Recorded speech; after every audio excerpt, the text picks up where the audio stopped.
Hi, everyone. This is Sally Geiger with Geiger Properties. I am a real estate broker and licensed general contractor in the state of Wisconsin. This past weekend, I was part of a scenario that I hope never happens to anyone. Property owners, licensed real estate agents, um, title companies, anyone involved in real estate. I received an email Saturday morning, and it was from an individual who owns property in an association that I am part of. The email was to me and another real estate firm here in Rome, Wisconsin. And so pretty quickly I responded, but his question was, I want to sell my property at, and then he named the address. And I know from living in the neighborhood that is a vacant lot next to his home. He asked me what I would do to find a good buyer and how to get the process started. It should be known that this individual has an accent, and I have heard this individual in association meetings. I've heard him speak very briefly. I couldn't identify his voice from pretty much any other voice that has a similar accent. So it's not like we're friends and I would know his voice if I talked to him over the phone. The conversation proceeded back and forth throughout the day by email. And then that evening, I suggested that we talk by phone just because it was becoming kind of labor intensive to go back and forth with the emails when we could resolve a lot of things by the phone. So the individual sent me a text and said, "Hi, this is uh, Mr. Smith." Obviously, not a real name. This is Mr. Smith. And then a minute later, he called me. And it was from an area that I'm not familiar with, an area code that I'm not familiar with, which isn't unusual. That's a story for a little later part of this conversation. But we talked for a few minutes, and my husband was sitting next to me, and I said, mouth to him, I can't understand what he's saying. I can't understand what he's saying. So my husband kind of tried to listen in, and it was really difficult to understand what he was saying. He had a very strong accent. And plus, it was on the phone, and sometimes having that phone connection makes things a little bit more difficult to understand. So I said, this is a legal contract. I don't understand. I don't want to agree or not agree to something that's very important as part of this contract. Is there any way that we can talk by, a different way? And he said, yeah, I'll send you a message. So he hung up, we hung up, and he sent me message to join Google Chat. Now, Google Chat is no different than what used to be Yahoo Messenger or Facebook Messenger. It's just a different app through Google. So I logged on, again, no identifying information or anything like that. It was just like signing on for any other app. And we began to chat by Google Chat for a while. And I told him, again, this was Saturday night, I told him that I would get pictures of the property tomorrow, meaning Sunday. I would determine what I felt was the value for the property and told him I was a really good agent and I could give him a really good price on his property, on his commission, and or my commission rather, and that I could get it listed by that Sunday night if he chose. He agreed to that. Again, this was a combination of Google Chat and email. And then on Sunday, I went over to get the pictures. I hadn't heard from him for a few hours, which he's a healthcare professional, so it wasn't too unusual that there would be a gap in between the times that I hear back and forth from him. Um, so I took the pictures, got the listing ready, sent them all of the legal documents. I noticed that in looking up his information on tax records that his wife was also named on the deed. So I asked for her email address as well, and he said, just a minute. And while that sort of was a little flag, it wasn't necessarily a red flag, it was more like a dark pink flag. Um, Truth be told, I use about 8 or 9 different email addresses, depending on what business I'm writing from, or if it's personal, or if it's a professional, again, which business it's from. So I have various email addresses, and my husband will actually ask me, Sally, Home Depot wants to send you an email. What email address should they use? So that wasn't too unusual for me, but it was kind of different. And the email came through as, we'll just say, kylejones@gmail.com. So it wasn't, you know, the name of the seller, but again, that's not unusual. I mean, I will get emails from people that are Tom at ABC Company, and then when he says, don't use my work email, use my personal email, and it's like, I like Harleys at yahoo.com. So again, kind of little pink flags, but not red flags.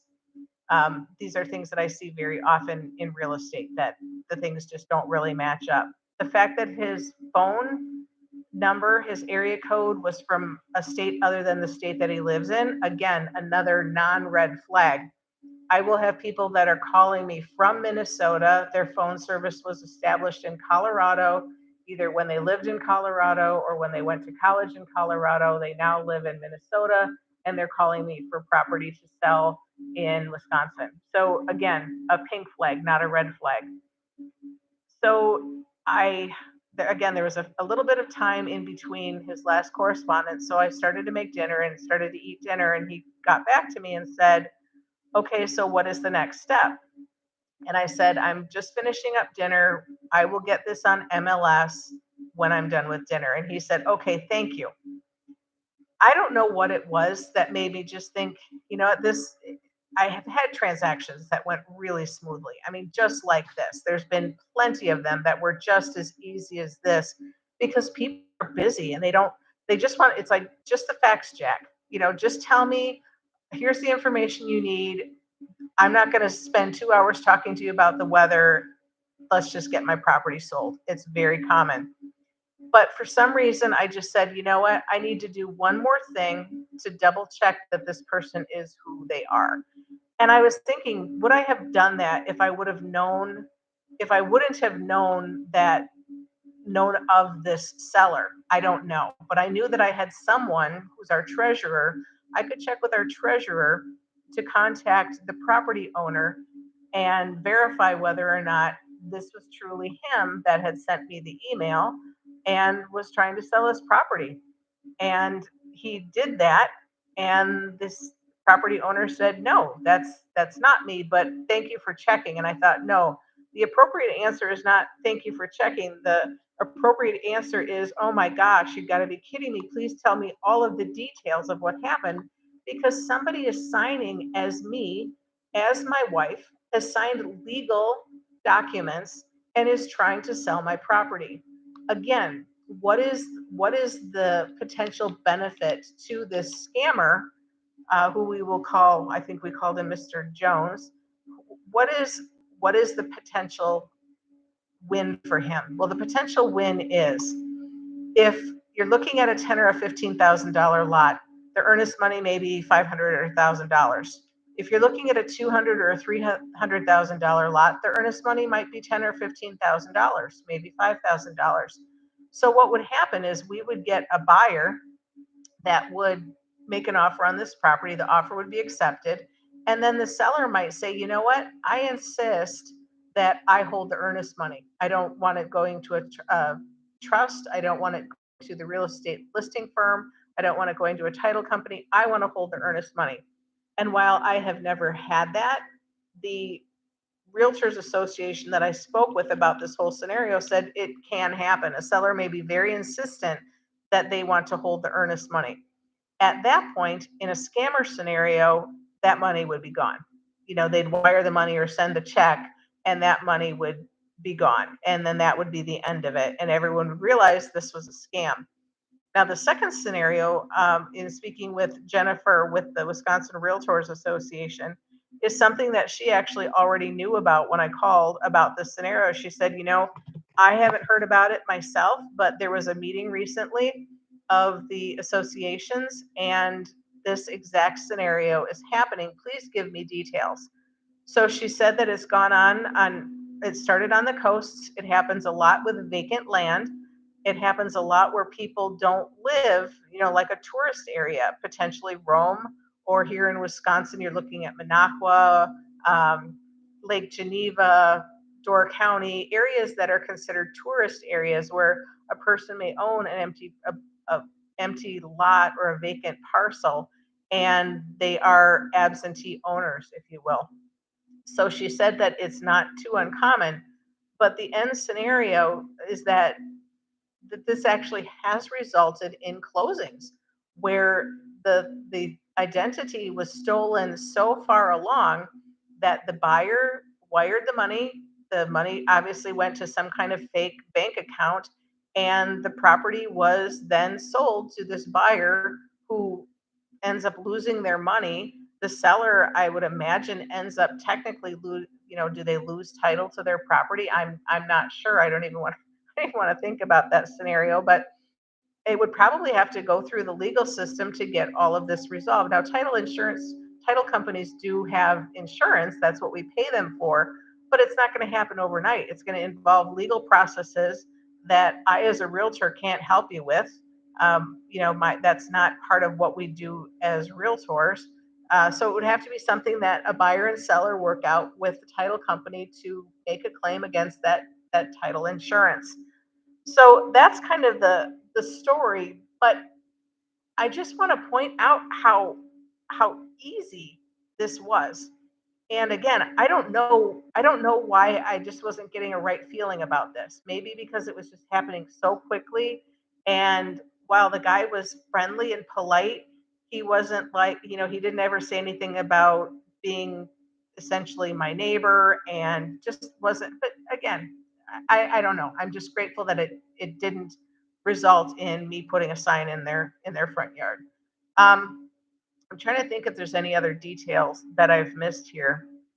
Um, I think I think that's it. But the bottom line is, what after discussing this with the title company, what they're going to do to potentially put up yet another obstacle to something like this happening is that they are going to immediately send a letter, a snail mail letter, if you will, to the property owner that is named on the deed through legal tax records, through the Adams County land records, tax records, and they're going to overnight it. But that's even not necessarily a check, because, like in this example, if somebody contacts me on a Friday and I'm doing all of my work on a Saturday, we get it listed on Saturday or Sunday. I send it through to the title company to get started on the process on Monday morning. They then send the letter to the person to arrive on Tuesday. Could the damage have already been done by then? I mean, typically I may send a file to a title company right away, or I may not send it to title until we have an accepted offer. And will it be too late by then? I guess we'll have to put some thought into that. But just something new that's happening. Be aware, try to protect yourself. I know that it was almost like when Facebook listens to you and you start thinking about something and all of a sudden this stuff shows up in your newsfeed. It was similar to that, because last night we were watching television and every other commercial was about identity theft and title theft. And I forgot to write the name of the companies down, but maybe do a Google search and see if there's any product that can actually help you. I don't know that any of them can help you keep a for sale sign off your property, or to keep your property from getting listed on MLS. But maybe if there's a ding that someone is checking your title or something like that, that might be a red flag. That might put an end to the whole scenario that quickly. But I hope this information is helpful to you. It's intriguing to me in a very negative way, but I'm glad I had this experience. I'm glad I can share it with you. And I hope that if you work for a title company or if you are a realtor, you kind of internalize, how can you make sure that something like this doesn't happen to you, especially in scenarios where you do a lot of your transactions online without meeting buyers and sellers like I do. Because again, it's very common in this area. Maybe not common where you are, but common here. Again, thank you for watching. If you have any questions, you can email me at sally@geigerproperties.us. Thanks for watching.